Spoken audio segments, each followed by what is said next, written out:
충격적인 사건이 발생했습니다. 유럽이 일방적으로 한국과의 무기거래 계약을 파기하는 초유의 사태가 일어나고 말았는데요.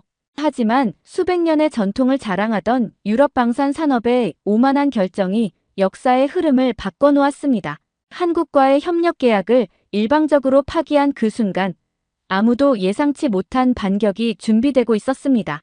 도대체 어떤 일일까요? 지금 바로 알아보러 가시겠습니다. 저는 베를린 국제방산연구소의 선임 연구원 프란츠 밀러입니다. 20년 넘게 유럽과 아시아의 방산 산업을 연구해왔죠.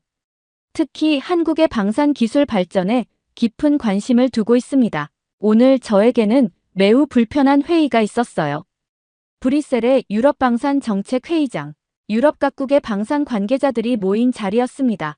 회의실은 팽팽한 긴장감으로 가득했죠. 창문을 통해 들어오는 오후의 햇살이 탁자 위 서류들을 비추고 있었습니다. 노르웨이와 폴란드의 대표가 방금 충격적인 발표를 했어요. 한국과의 협력 계약을 파기하고 독자적인 방산 공장을 설립하겠다는 내용이었습니다. 한국은 기술력이 있을지 몰라도 물량전에서는 우리를 이기지 못할 겁니다. 노르웨이 대표의 말에 회의실에서는 동조하는 웃음소리가 들렸어요. 저는 자리에서 일어났습니다. 가슴속에서 불편함이 일었죠. 이런 오만한 태도가 얼마나 위험한지 그들은 모르고 있었어요. 한국을 얕보는 건 위험합니다. 제 목소리가 회의실에 울렸습니다. 풍사는 단순한 제조업체가 아닙니다. 기술력과 물량을 동시에 갖춘 강자라고요. 회의장이 순간 조용해졌습니다. 그러나 곧 독일 대표 한스가 코웃음을 쳤어요. 프란츠, 당신이 항상 아시아에 편향된 시각을 가지고 있다는 건 알지만 현실을 봐요. 유럽의 방산 기술과 생산력은 세계 최고입니다. 우리는 수백 년의 전통이 있어요. 저는 깊은 한숨을 내쉬었습니다. 그들의 눈에서 오만함이 느껴졌어요.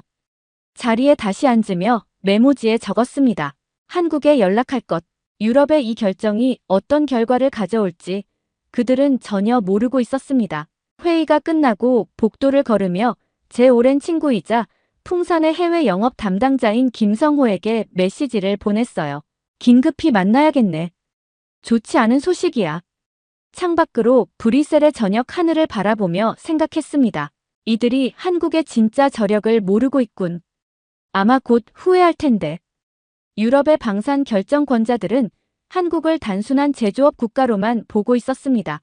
하지만 제가 지난 10년간 연구한 결과로는 한국은 이미 많은 분야에서 유럽을 앞서고 있었어요.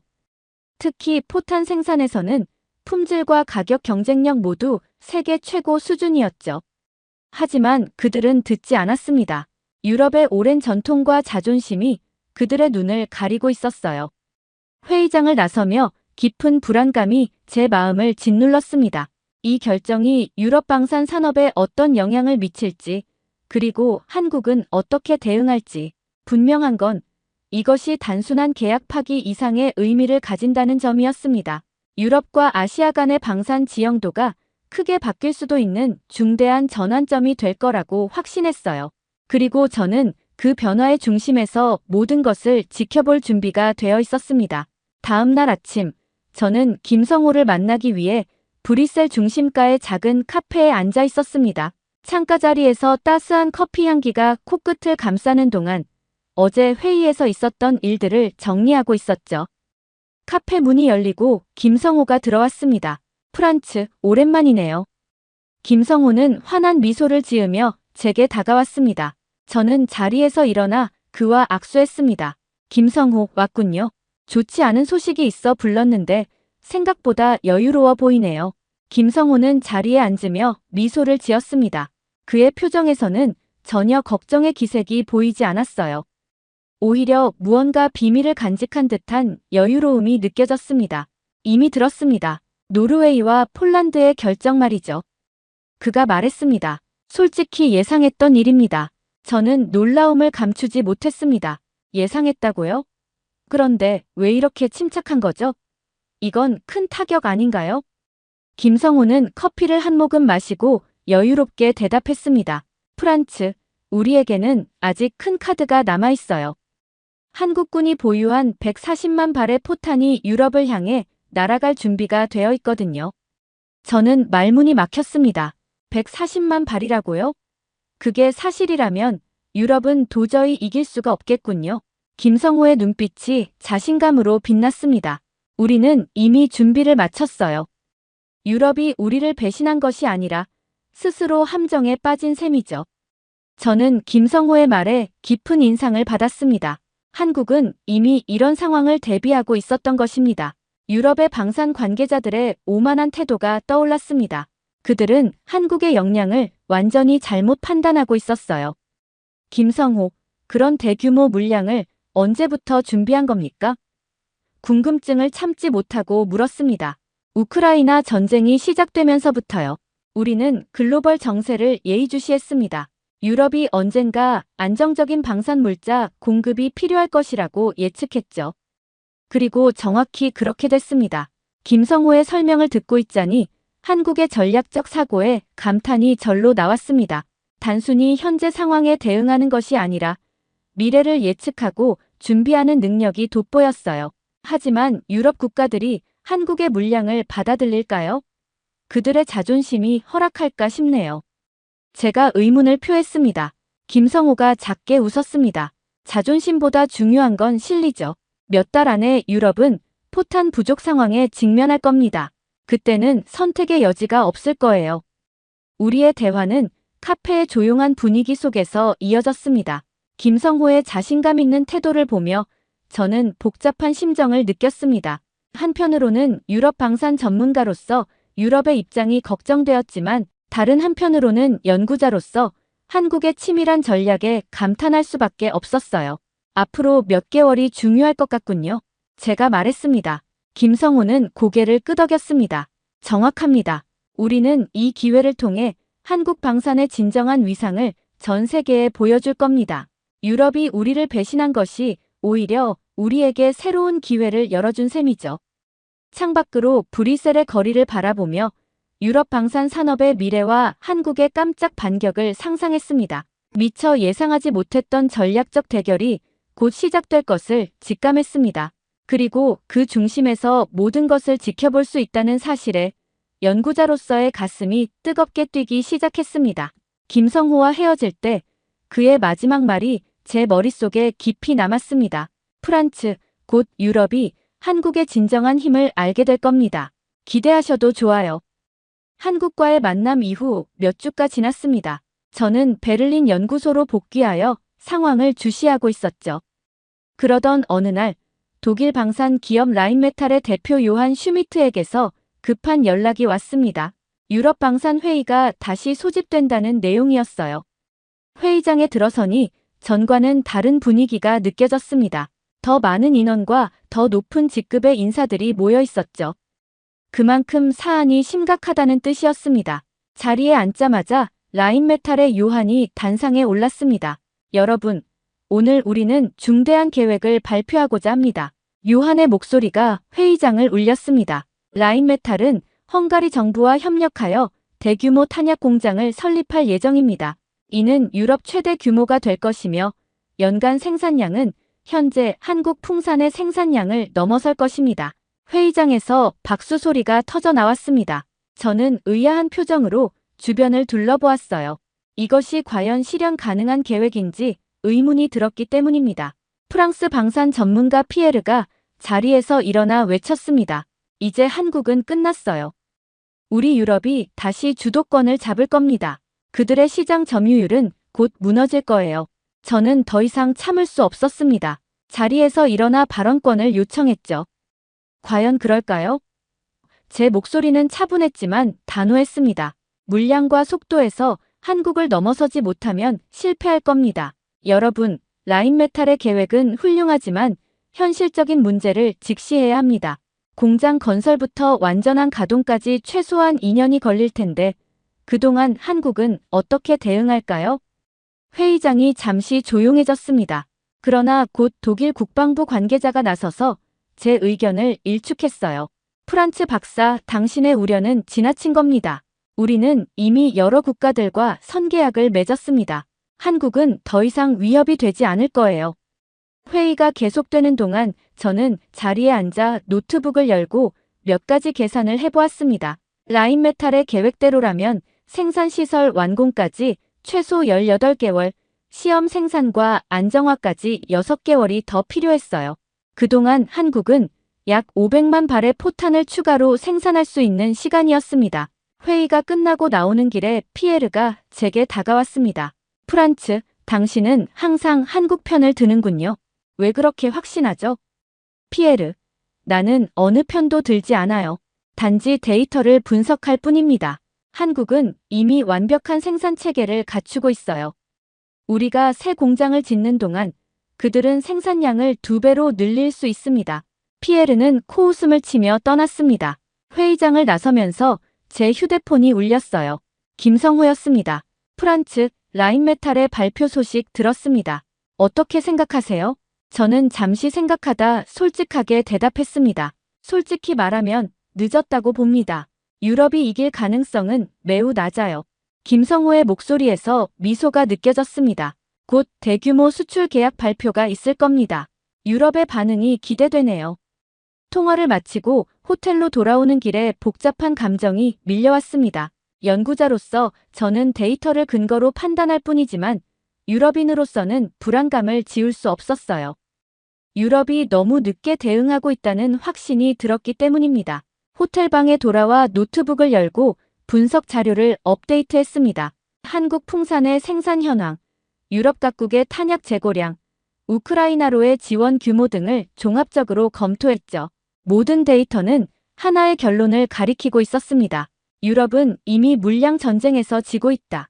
창밖으로 베를린의 밤하늘을 바라보며 생각했습니다. 유럽의 방산 관계자들은 아직도 현실을 직시하지 못하고 있어요. 그들은 진짜 상황을 이해하지 못하고 있었습니다. 그리고 그 대가는 생각보다 훨씬 클 것이라고 예감했죠. 김성호가 언급한 대규모 수출 계약이 무엇인지 궁금했습니다. 한국은 어떤 카드를 준비하고 있을까요? 유럽의 자만심이 가져올 결과가 두려웠지만 연구자로서 그 전개 과정을 지켜볼 수 있다는 생각에 가슴이 뛰었습니다. 라인메탈의 대규모 공장 설립 발표 이후 일주일이 지났습니다. 저는 연구소에서 자료를 정리하고 있었죠. 그때 연구실 전화가 울렸어요. 동료 연구원 마르크스였습니다. 프란츠, 지금 당장 텔레비전을 켜봐요. 한국 풍산에서 긴급 기자회견을 하고 있습니다. 급히 연구실 모니터를 켜고 국제뉴스 채널을 틀었습니다. 화면에는 김성호를 포함한 풍산의 고위 임원들이 보였어요. 김성호가 마이크 앞에 서서 말하기 시작했습니다. 오늘 저희 풍산은 유럽 방위 산업에 새로운 제안을 드리고자 합니다. 한국군이 보유한 140만 발의 포탄을 유럽 국가들에게 현 시장가보다 20% 낮은 가격으로 공급할 준비가 되어 있습니다. 이는 우크라이나를 지원하는 유럽 국가들의 부담을 줄이고 안정적인 방위 태세를 유지하기 위한 결정입니다. 저는 의자에서 벌떡 일어났습니다. 김성호가 언급했던 카드가 바로 이것이었군요. 이는 단순한 사업적 제안이 아니라 방산 시장의 지각 변동을 일으킬 전략적 발표였습니다. 기자들의 질문이 쏟아졌습니다. 한 서구 언론사 기자가 물었어요. 이번 발표는 유럽 시장을 노린 의도적인 공세인가요? 김성호는 침착하게 대답했습니다. 아니요. 이미 유럽 각국에서 많은 요청이 있었습니다. 우리 물량이 그들을 도울 수 있다면 기쁜 일이지요. 이는 단순한 비즈니스가 아니라 전략적 파트너십의 일환입니다. 또 다른 기자가 질문했습니다. 라인메탈의 헝가리 공장 설립에 대한 대응책인가요? 김성호는 미소를 지으며 대답했어요. 우리는 경쟁자의 움직임에 반응하는 것이 아니라 글로벌 안보 환경에 맞춰 선제적으로 행동하고 있을 뿐입니다. 라인메탈의 계획은 훌륭하지만 지금 당장 필요한 물량을 공급하기에는 역부족입니다.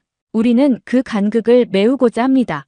김성호의 말 한마디 한마디가 외교적이면서도 강력한 메시지를 담고 있었습니다. 표면적으로는 협력을 강조하면서도 실질적으로는 유럽 방산 시장에 대한 장악력을 강화하는 전략이었죠. 기자회견이 끝나자마자 제 휴대폰이 쉴 새 없이 울렸습니다. 라인메탈의 요한, 프랑스 방산 연구소의 피에르, 그리고 여러 유럽 방산 관계자들이었어요. 모두 한국의 발표에 충격을 받은 듯 했습니다. 요한이 흥분한 목소리로 물었습니다. 프란츠, 이것이 사실인가요? 한국이 정말 그런 물량을 가지고 있나요? 네, 사실입니다. 제가 몇 주 전에 경고했던 그대로예요. 한국은 이미 충분한 물량을 준비해 두었습니다. 피에르의 목소리는 더욱 불안해 보였습니다. 이 가격으로는 우리가 경쟁할 수 없어요. 어떻게 그런 가격이 가능한 거죠? 저는 차분히 설명했습니다. 한국은 이미 10년 전부터 대량 생산 체계를 구축해 왔어요. 규모의 경제가 작동하고 있죠. 게다가 우크라이나 전쟁 초기부터 생산량을 2배로 늘렸다고 합니다. 그날 저녁 연구소에 남아 데이터를 분석하던 중 김성호에게서 연락이 왔습니다. 프란츠, 기자회견 보셨나요? 유럽의 반응이 궁금하네요. 봤습니다. 김성호. 여기는 지금 패닉 상태예요. 모두들 어떻게 대응해야 할지 모르는 것 같습니다. 김성호가 작게 웃었습니다. 우리의 진짜 목표는 시장 점유율이 아닙니다. 유럽이 한국의 기술력과 생산력을 인정하고 진정한 파트너로 대우해주길 바라는 것이죠. 저는 깊은 생각에 잠겼습니다. 한국의 이번 행보는 단순한 비즈니스 전략을 넘어선 국가적 위상 확립의 움직임이었습니다. 그들은 이제 방산 시장에서 단순한 공급자가 아닌 게임 체인저로 자리매김하고 있었어요. 다음 유럽 방산 회의는 언제인가요? 김성호가 물었습니다. 다음 주 금요일입니다. 아마도 매우 격렬한 논의가 있을 것 같네요. 그때 어떤 일이 벌어질지 기대됩니다. 김성호의 목소리에는 자신감이 가득했어요. 통화를 마치고 창밖을 바라보았습니다. 베를린의 밤하늘은 언제나처럼 고요했지만 방산업계는 지금 태풍의 눈에 있었습니다. 한국이 먼저 물량 게임을 시작했고 유럽은 이제 대응책을 마련해야 했어요. 과연 유럽이 이길 수 있을까? 라는 질문이 머릿속을 맴돌았습니다. 연구자로서 객관적인 판단을 내려야 했지만 데이터는 명확했어요. 한국의 물량과 가격 경쟁력에 유럽이 단기간에 대응하기는 어려울 것이라는 사실을 알고 있었습니다. 이번 사태가 가져올 장기적인 변화를 생각하니 흥미로웠습니다. 방산 시장의 글로벌 지형도가 완전히 재편될 수도 있다는 예감이 들었어요. 그리고 그 중심에 한국이 서 있었습니다. 한국의 대규모 포탄 공급 발표 이후 2달이 지났습니다. 저는 유럽 각국의 방산 현장을 직접 방문하기로 했죠. 첫 번째 목적지는 독일 뒤셀도르프 근교의 라인메탈 공장이었습니다. 공장 입구에서 생산 책임자 하일리히가 저를 맞이했어요.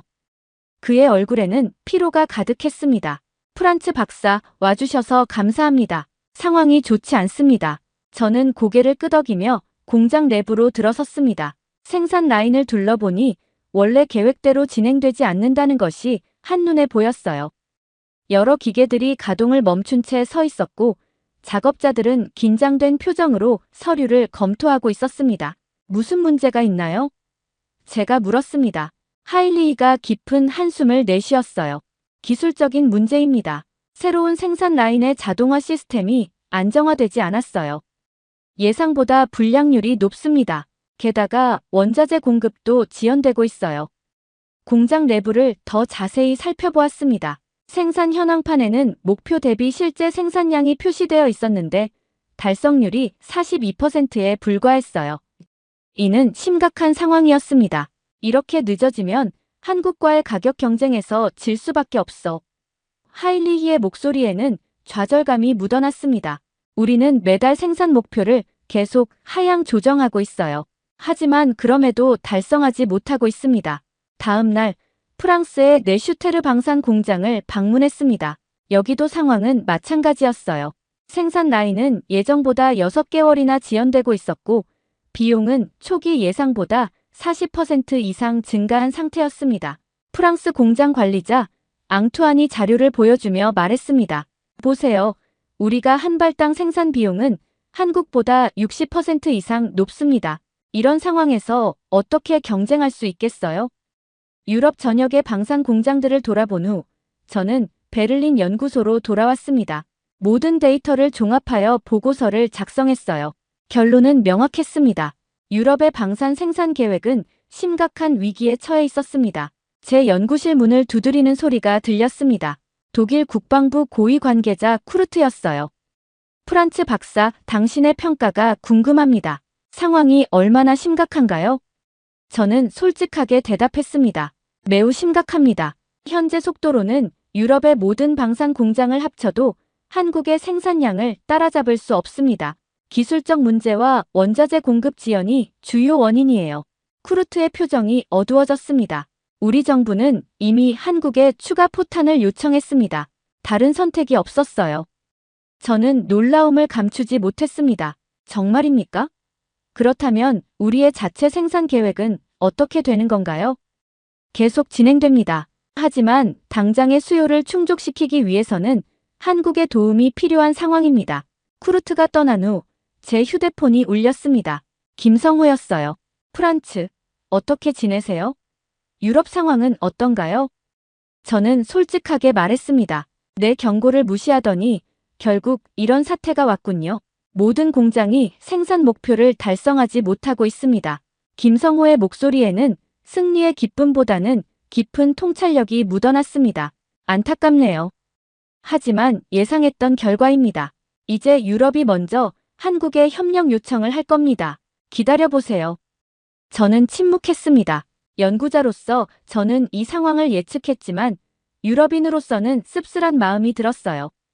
유럽의 오만함이 결국 이런 결과를 가져왔다는 사실이 안타까웠습니다. 다음 주에 브뤼셀에서 긴급방산 회의가 열립니다. 참석하실 건가요? 제가 물었습니다. 네, 참석할 예정입니다. 이번에는 분위기가 많이 다를 것 같네요. 김성호의 대답이었습니다. 통화를 마치고 창가에 서서 생각에 잠겼습니다. 방산 시장의 판도가 완전히 바뀌고 있었어요.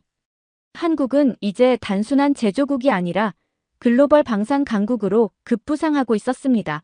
유럽이 수백 년간 지켜온 방산 시장의 주도권이 흔들리고 있었어요. 그날 밤, 저는 다음 주 브뤼셀 회의를 위한 발제문을 작성했습니다. 제목은 유럽 방산의 위기와 미래 협력 방안이었어요.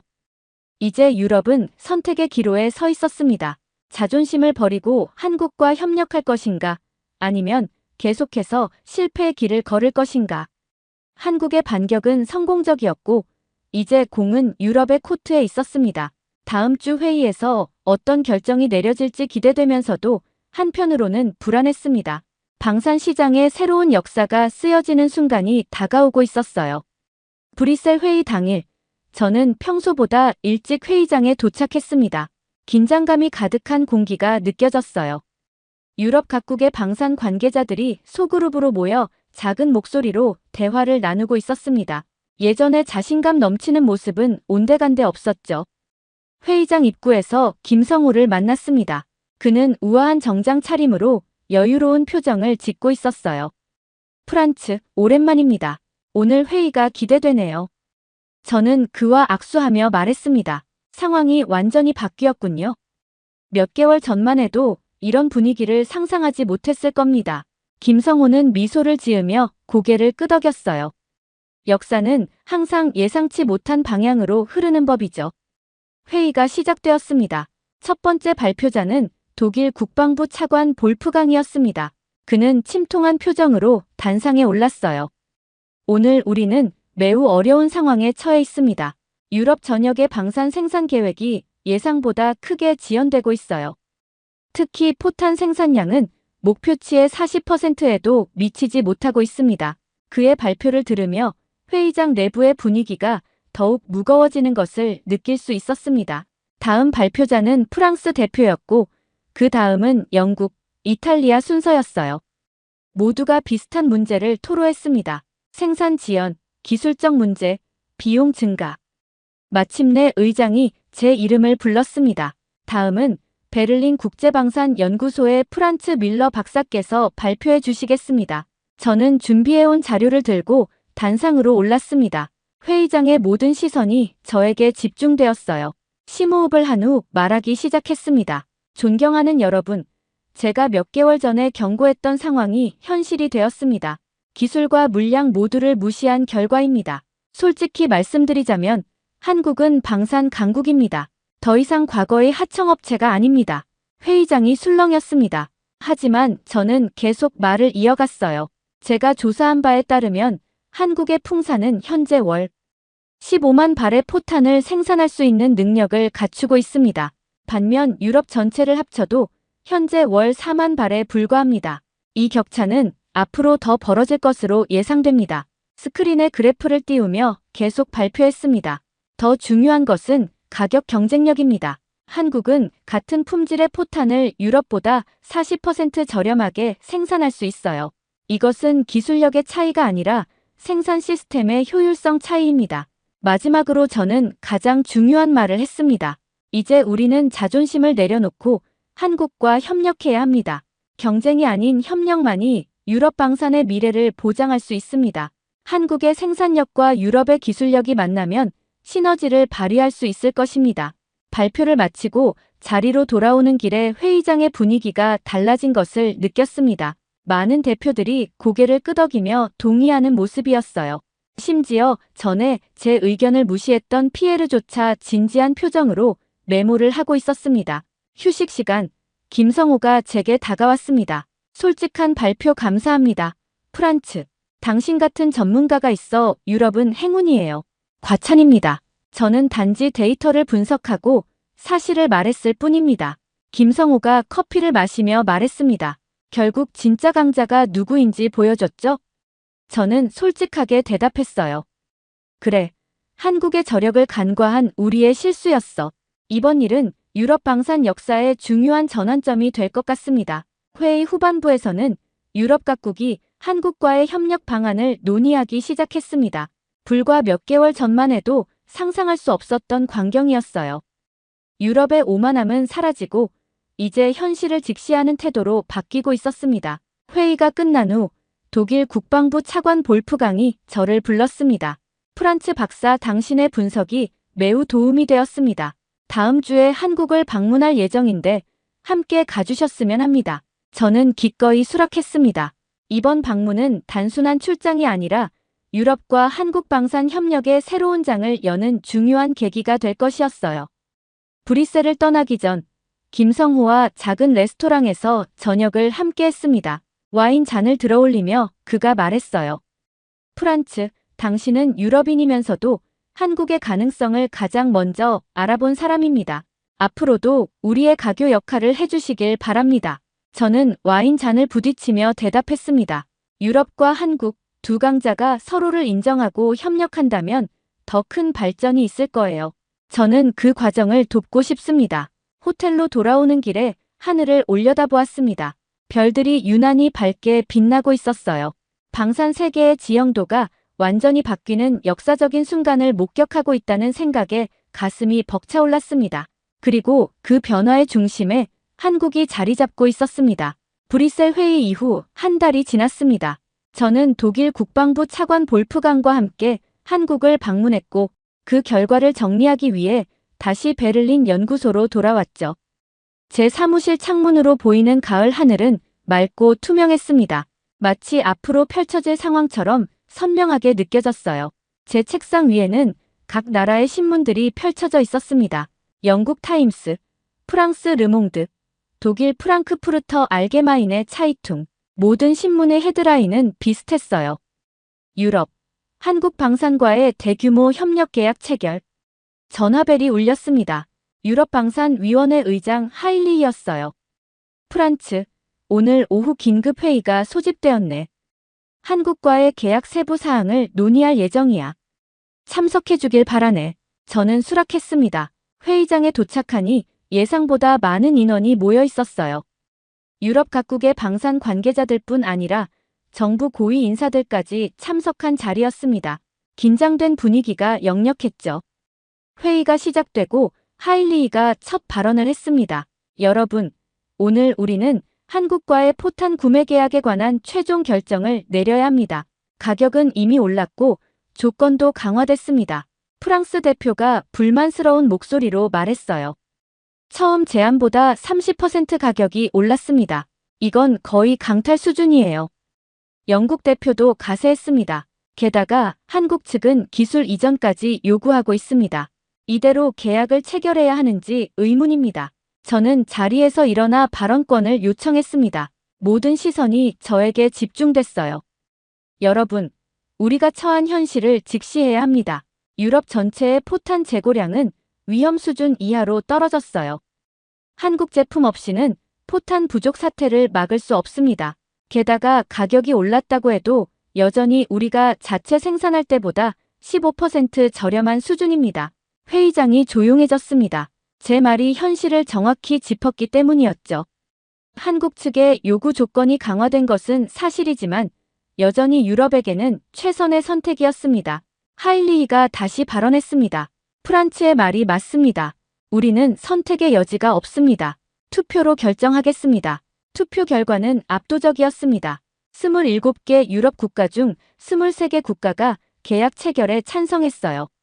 이로써 유럽은 한국으로부터 500만 발의 포탄을 구매하는 역사적인 계약을 맺게 되었습니다. 회의가 끝난 후 저는 김성호에게 전화를 걸었습니다. 결정됐습니다. 유럽이 한국의 제안을 수락했어요. 김성호의 목소리에서 승리감이 느껴졌습니다. 예상했던 결과입니다. 그동안 저희를 신뢰하지 않으셨으니 이번에는 조건이 좀 다를 수밖에 없었죠. 저는 그의 말에 깊이 공감했습니다. 한국은 단순히 비즈니스 거래를 하는 것이 아니었어요. 그들은 유럽에게 교훈을 주고 있었습니다. 오만함과 과신이 얼마나 위험한지를. 다음 주에 서울에서 계약 서명식이 있을 예정입니다. 프란츠도 꼭 참석해주세요. 김성호가 말했어요. 물론입니다. 이 역사적인 순간을 놓칠 수 없죠. 일주일 후 서울 신라호텔 대연회장에서 계약 서명식이 열렸습니다. 유럽 각국의 국방부 장관들과 한국 정부 고위 인사들이 참석한 자리였어요. 카메라 플래시가 끊임없이 터지는 가운데 유럽방산위원회 의장 하일리히와 한국 풍산 대표가 계약서에 서명했습니다. 서명식이 끝나고 리셉션 자리에서 프랑스 대표 피에르가 제게 다가왔습니다. 그의 얼굴에는 복잡한 감정이 묻어났어요. 프란츠, 한국의 전략이 이렇게 통할 줄이야. 역시 강자는 다르군. 저는 샴페인 잔을 들며 대답했습니다. 오늘의 결과는 시장의 논리가 정치적 고려를 이긴 사례입니다. 한국은 더 나은 제품을 더 효율적으로 생산할 수 있었고 그 결과 승리한 것이죠. 하지만 이것이 유럽 방산의 미래에 어떤 영향을 미칠까요? 피에르가 걱정스럽게 물었습니다. 긍정적인 영향을 미칠 것입니다. 이번 계약을 통해 유럽도 한국의 효율적인 생산 시스템을 배울 수 있어요. 경쟁은 항상 발전을 가져옵니다. 리셉션 중에 김성호가 제게 다가왔습니다. 그의 눈에는 자부심이 빛나고 있었어요. 프란츠, 오늘의 계약은 단순한 상업적 거래가 아닙니다. 한국 방산 역사의 새로운 장을 여는 순간이죠. 저는 고개를 끄덕였습니다. 맞습니다. 이제 한국은 명실상부한 글로벌 방산 강국으로 인정받게 되었습니다. 축하드립니다. 호텔 창밖으로 보이는 서울의 야경이 화려하게 빛나고 있었습니다. 그 불빛처럼 한국의 미래도 밝게 빛날 것이라는 확신이 들었어요. 유럽의 오만한 배신이 오히려 한국 방산의 날개를 달아준 아이러니한 결과. 역사는 때때로 예상치 못한 방향으로 흘러가는 법입니다. 한국과 유럽의 역사적인 계약 체결 후 6개월이 흘렀습니다. 저는 베를린 연구소의 제 사무실에서 마지막 보고서를 마무리하고 있었습니다. 늦은 밤이었지만 창밖으로 보이는 도시의 불빛들이 제게 활력을 불어넣어 주었어요.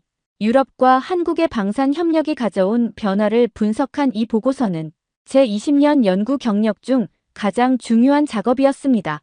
보고서 표지에는 유럽-한국 방산 협력 새로운 패러다임의 시작이라는 제목을 붙였습니다. 마지막 문장을 타이핑하며 깊은 만족감을 느꼈어요. 이 모든 과정을 지켜보고 분석하고 때로는 직접 참여할 수 있었던 것은 연구자로서 큰 행운이었습니다. 책상 위에 전화가 울렸습니다. 늦은 시간이었기에 의아했지만 받아보니 김성호였어요. 프란츠, 지금 베를린에 있나요? 내일 방문 예정인데 시간 있으신지 궁금합니다. 김성호, 반갑습니다. 물론이죠. 내일 저녁은 어떤가요? 괜찮은 레스토랑을 알고 있습니다. 다음 날 저녁, 저와 김성호는 베를린의 오래된 레스토랑에서 만났습니다. 창가 자리에 앉아 와인을 한 잔씩 마시며 지난 6개월을 돌아보았어요. 한국 포탄의 첫 물량이 이미 유럽에 도착했다고 들었습니다. 제가 말했어요. 김성호가 고개를 끄덕였습니다. 네, 지난주에 첫 배송이 완료되었어요. 예정보다 한 달 빨랐습니다. 유럽 측의 반응은 어떤가요? 매우 긍정적입니다. 품질 검사에서 모든 기준을 통과했고 몇몇 항목에서는 유럽 자체 생산 제품보다 더 높은 평가를 받았어요. 저는 그 말을 듣고 미소 지었습니다. 이제 유럽도 한국의 기술력을 제대로 인정하게 되었군요. 김성호는 와인 잔을 들어올리며 제안했습니다. 프란츠, 당신의 통찰력과 공정한 분석에 감사드립니다. 당신이 없었다면 이런 결과를 얻지 못했을 거예요. 저는 겸손하게 고개를 저었지만 내심 뿌듯했습니다. 저는 단지 사실을 말했을 뿐입니다. 진짜 성공은 한국의 준비와 전략에서 비롯된 것이죠. 그렇지만 프란츠, 당신은 처음부터 우리의 가능성을 알아봐 주었어요. 그것만으로도 충분히 감사할 일입니다. 저녁 식사가 진행되는 동안 우리는 방산 산업의 미래에 대해 깊이 있는 대화를 나눴습니다. 이번 계약을 계기로 한국 방산 기업들의 유럽 진출이 가속화되고 있었고 유럽 기업들도 한국 기업과의 합작 투자를 모색하기 시작했어요. 흥미로운 건 유럽이 한국을 무시했던 것이 오히려 한국 방산에 날개를 달아준 셈이 되었다는 점입니다. 제가 말했습니다. 김성호가 깊이 공감하며 대답했어요. 위기는 기회가 됩니다. 유럽의 배신이 우리 한국 방산의 글로벌 위상을 높이는 전환점이 되었죠. 식사 후 우리는 베를린의 밤거리를 산책했습니다. 브란덴부르크 문 앞에 서서 생각에 잠겼어요. 프란츠, 당신은 왜 처음부터 한국의 가능성을 믿었나요? 다른 유럽 전문가들과 달랐던 점이 있나요? 김성호가 문득 물었습니다. 저는 잠시 생각에 잠겼다가 대답했어요. 저는 항상 데이터를 신뢰합니다. 그리고 데이터는 분명히 한국의 역량을 가리키고 있었죠. 많은 사람들이 기존의 권위와 전통에 사로잡혀 새로운 가능성을 보지 못했습니다. 데이터만으로는 충분하지 않을 수도 있습니다. 당신은 열린 마음을 가지고 있었어요. 김성호가 말했습니다.